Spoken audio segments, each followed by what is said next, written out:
Swayam Prabha. Digital India. Educated India.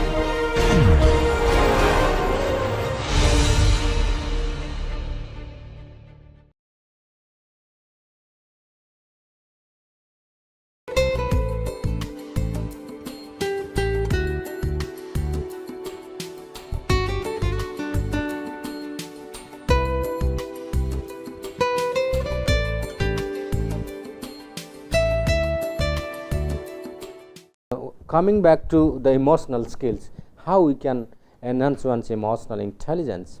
So, emotional skills in the sense how accurately and appropriately we are able to expressing and identifying and labeling one's feelings both in self and others. Say for examples, somebody is feeling very sad, are you able to exactly identify and study him? Yes, that person is in trouble. So, that is how we enhance the level of our emotional awareness. Managing feelings and impulses, say for example, somebody has humiliated you and your temper is going up and up and up. You are going towards a very emotionally reactive zones. So, but by knowing that yes, you are overreacting or going to overreact, then you will start coming down slowly. So, that is why we often say that when you are emotionally hot or feeling very anger, just look down little bit, then you will find 50% of your anger goes down, and that helps in controlling one's temper and impulse. So, that is how one can manage his feelings and impulses, and delaying gratification and reducing stress. The moment you delay your gratification needs, that means you always feel that there is always a scope for improvements. Say for repeatedly you are experiencing failures while trying or attempting to do something, that will build up stress. But if you have the attitude of expecting again and again or trying that yes, something good will happen, then that is why we often say that failure is the pillar of success. Out of your failure, if you can turn it into your positive zone, that yes, these are the ways that I cannot try again to make my mistakes again and again. Knowing the differences between feelings and actions, we often know that our actions are always the product of our feelings. So, we should not mix with them. A feeling is feeling, a emotional feeling always compounded with a lot of reactions. So, those reactions are we call as behavior, but yes, these are temporarily. So, we should not make them into practice so that they become our usual pattern of behaviors. Like say for examples, I often used to say that lying is okay sometime, but when you make it practice, then in the process you become a liar. So anger when somebody is doing some bad work, but do not make it a practice. As a result, that you become an angry man in the process. So, that is how one should know to distinguish between this feeling and behavior, angry and anger behavior. So, that needs to be separately practiced and perceived. Then behavioral skills. Many times we create awkward situations that we do not know how to express our behavior as per our perceptions. Many times our nonverbal skills are so awkward to our behavioral expressions, and people then guess that this person is not in a right kind of mood to express his thoughts. Say for examples like facial expression, eye contact, gestures, proximal behaviors. Eye contact means while you are sitting in an interview, your eye contact should be face to face. Somebody is asking you questions, you are looking here and there, and 5 people are sitting in front of you and they are taking your interview. Your focus should be first the person who has asked the questions. Then you should not, at the same time, you should not ignore the other 4 people who are sitting. You must also give attention to them. That is how your eye contact should be, so that they feel that they are also not being neglected. And second thing is gestures and proximal behavior. These are also very important to communicate our emotions. Many times what happens, proximal behavior, we do not care about others. Sometimes we violate their personal space. We become so close and interact verbally with them as if, some people when they talk to other people, they go so close to the person as if they are spitting on the face of others. So which creates a very unpleasant expression of one's behavior. Gestures means, for expression of a simple word, they create so many non-verbal actions like this, that many people say why people say because they struggle to express a right kind of word in a right kind of mode of behavior. So when they struggle to find out that the right kind of word to express that behavior, till that time say that so it's a break or a pause that they take to find out that appropriate word to express themselves. So if a person is not having a good sense of vocabulary to express his behavior or her behavior, will struggle a lot to represent his non-verbal actions. Then verbal skills, making a clear request, who are you or what for you have come here. Simple says, sir, I came here to make a request for taking advance. Say for you need advance from your office and you want to make a request to your people. Don't say, hello sir, how are you, how do you do, and sir, actually I had come here with some expectations. Your boss is, why don't you come down to the real point? So don't move all around the globe. So if this is your nose, tell this is my nose. Don't say move around here and there and yes, sir, this is my nose. Make clear request. Sir, in fact, my daughter is getting married. I am shortage of money. I need to take some advance from office. Fine. If there is possibility, the boss will approve it. So that is where making clear request, you will save your time as well as others' times. Responding effectively to criticism. Don't take criticisms or humiliations always. Criticism sometimes a reflection of your deficits, something within yourself. So try to incorporate them for your personal growth and development. That is very important,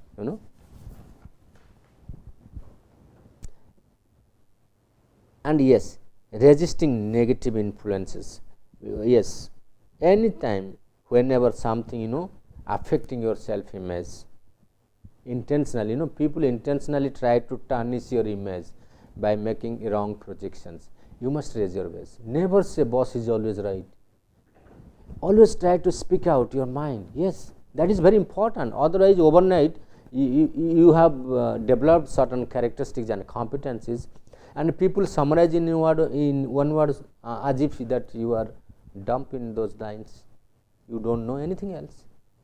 So one has to be very careful about that also, how people project yourself, and you need to take care of also those things. One need to also sometimes resist, but don't resist too much that you do not have any negative qualities at all. That is also very important to know. Yeah, and yes, as far as implications, EI implications for organizations and individuals, this is very important to know. Say, let's begin with for individuals. For individual, how beneficial is emotional intelligence? We have already seen that. For personal effectiveness, how a person would be effective in terms of his daily behavior. EI, we have seen EI has direct relationship with one's health, happiness, EI and happiness. EI can be also used in personnel selections,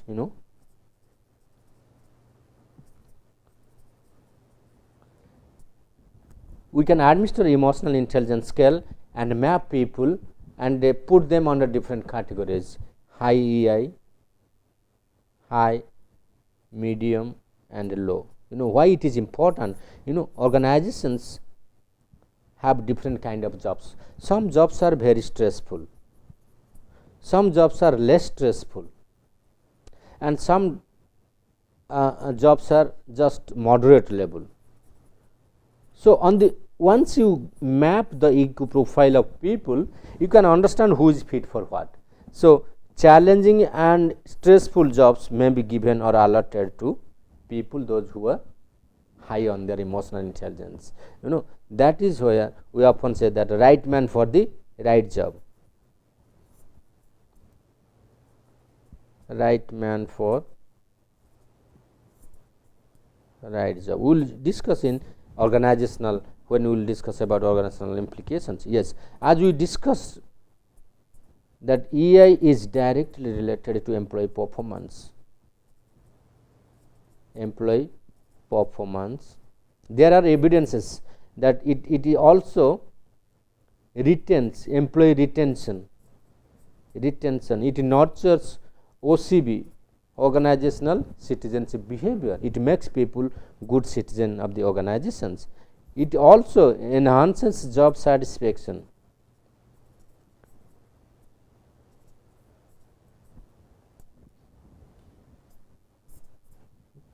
And it also enhances involvement, job involvement. So, these are different areas that EI has a big role to play. So, therefore, it enhances employees' personal effectiveness.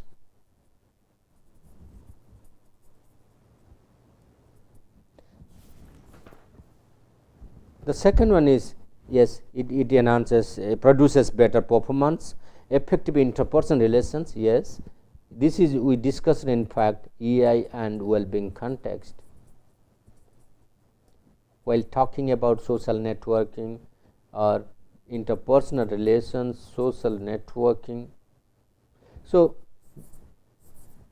this directly send message that people who are high on their emotional intelligence are likely to maintain better or healthy interpersonal relations.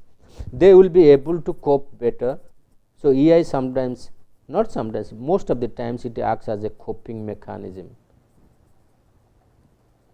And exactly this is what Barron talks about, that EI is an ability to cope with different environmental situations, and we will be also examining how this is also enhancing one's adaptability and cross-cultural adaptability in our next class. Adaptability. Yes, it also takes care of one's emotional health and happiness. Like today we discussed about how if you takes care of your positive emotions, you can encash upon these emotions by enhancing your health and happiness.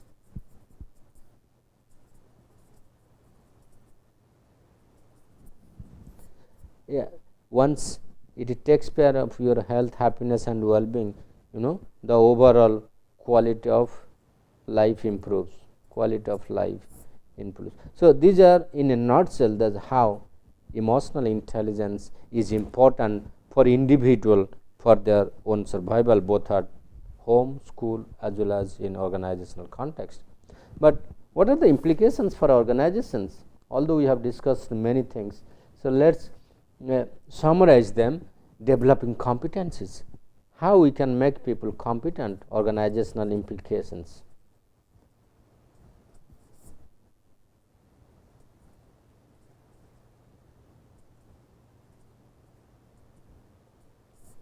Making people emotionally competent, socially competent, interpersonally competent, so that they can perform their duties. So, this can be developed by by training, conducting training program on EI. Identify people who are weak in their emotional skills, assess them and then advise them how it can be done in a better way. Resource mobilizations, this is another implications of emotional intelligence for organization. What do you mean by resource mobilizations? This is called selection and placement, in terms of selection and placement of people for right kind of job in organizations. So, who is fit for what, that will be taken care of by alerting, looking at the level of emotional intelligence, who is fit for stressful job, less stressful job, or moderate level of job. We have also seen that people, those who are high EI experience less stress or ORS, organizational role stress, because these organizational role stress are often comes out of interpersonal roles in organizations.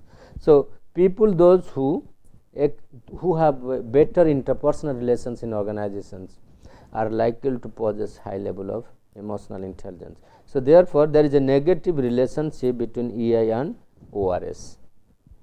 Number 4, organizational health and effectiveness. Yes, recently we conducted a survey on EI and workplace well-being. EI and workplace well-being.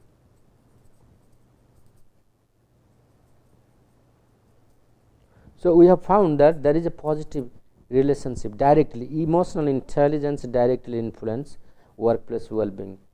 So this will help organization to create workplace wellness or wellness at work. We otherwise call it as wellness at work, and this has a direct effect on organizational health and effectiveness. Organizational health and effectiveness. A climate of wellness always creates good atmosphere for work and its employees. So people feel to work, people feels to be committed towards their workplace, and this directly it improves productivity. So in a nutshell, that emotional intelligence takes care of people's health, happiness and productivity. So as we were discussing about, these are some of the common methods by the help of which in general emotional intelligence can be enhanced. But in organizational sphere, there are certain examples. Now I would like to quote how if emotional intelligence is not developed, it can put people in a very difficult situations. These are some of the examples I would like to show. These are some actual facts of life situation which resulted in a sorrow ending of precious lives if emotion is not controlled properly. These are what we call the side effects of emotions. One person was appointed as the vice president of a prestigious software company, died the night after his father's death. Can anybody imagine a person who has been promoted to the level of vice president? We often promote such people whom we find who are stable, socially outgoing, they are conscientious, but he can also face the dire consequence of death the night after his father's death. So that means this is also a sign of the impact of negative emotions. He could not tolerate the sad news of his father's death, and that took away his life. A company forcibly retired its president, and on his way to airport he died of cardiac arrest. This is also a negative of negative life events. He was forcibly retired. Is that the end of life? This happens due to lack of cognitive skills. We just discussed about. He should have asked, is it my end of life if I have been sacked from this job? Is Cyrus Mistry is going to commit suicide because Tata has now sacked him? No. If you are competent, plenty of opportunities are available in the market. You can create jobs if you are competent. That kind of hope, that kind of faith you should have within yourself. A 38-year-old father collapsed and died when he failed in his efforts to revive his 2-year-old daughter who had fallen into a pool. This is also too much emotional. See, that is why I said emotional intelligence is not being emotional. Don't get emotional. Try to manage emotions in a smart way. So, this is part of life, A 38-year-old father collapsed and died when he failed in his efforts to revive his 2-year-old daughter who had fallen into a pool. This is again a negative emotional event has taken place for which you don't have control on it. So, why to blame yourself and take into so deep into your heart, then your heart stops functioning. And these are also some of the other situations that one side we now examine 3 negative emotional situations. Is it also possible that overwhelming situations like positively overwhelming situation can affect our lives? We often say that only negative emotion impacts our life. It's no. Even if you are too happy, you can commit so many errors. Say for example, like number 4. A 49-year-old man died 2 hours after hearing that his 22-year-old daughter had been killed and his 2 grandchildren seriously injured in a traffic accident. This is also negative one. A 55-year, look at the number or the incidents that happened here. A 55-year-old man died of overjoys as he met his 88-year-old father after 20 years of separations. Can you imagine? He is so happy. This man was so happy, they are uniting their relationship after a gap of 20 years of separations. So much happy, so much overjoys, and it goes beyond the boundary line. A 75-year-old man died suddenly after a happy week renewing ties with her family, which she had left behind 60 years earlier. This is just like typical situation that happens in Bollywood films.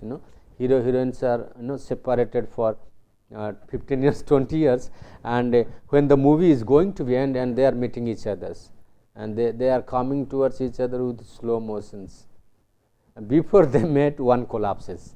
So, this is there is a very popular saying in Hindi that बहुत दिनों के बाद मिले हैं सनम, मिलने से पहले खत्म.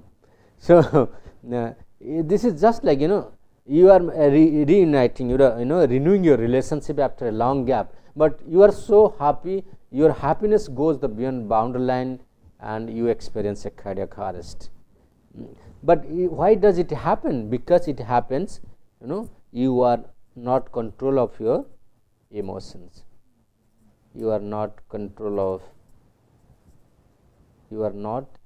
in control of your emotions. So, emotion can affect any time, whether it is emotion can affect human being irrespective of his nature, irrespective of its nature, that is positive or negative. So, it needs to be managed or dealt with utmost care.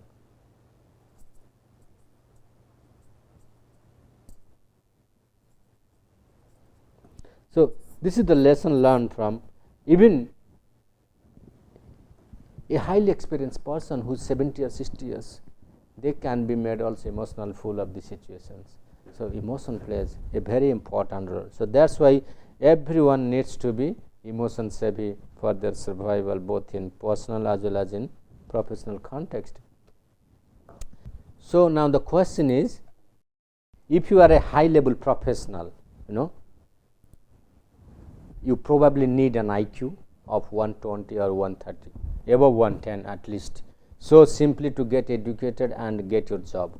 But now it is more important, it has highlighted that So that is why the example I showed, that a person who has been promoted to vice president level of a company, but when he hears the death of his father, he collapses.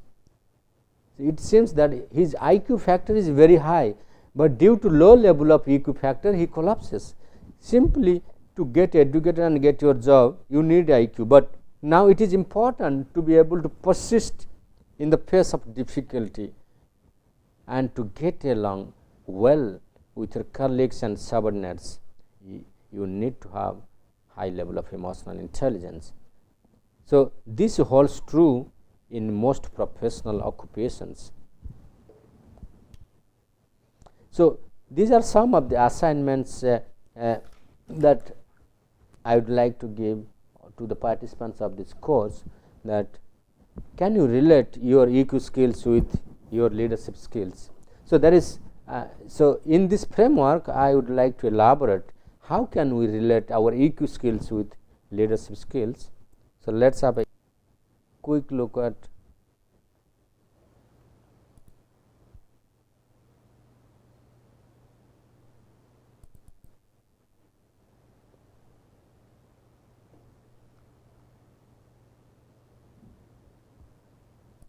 yes, probably this will summarize as how we are trying to relate our EQ skills to leadership behavior. See, in terms of what kind of leadership a leader should display, the behavior of a person in a leadership role, it requires attributes such as EI.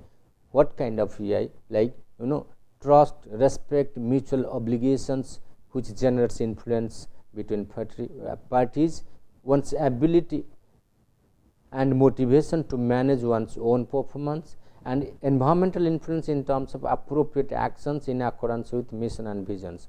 That is how the leadership behavior goes on. But when we compare them in terms of emotional intelligence competencies, who is the person who can have maximum influence on the environment? We will discuss about this after a short break.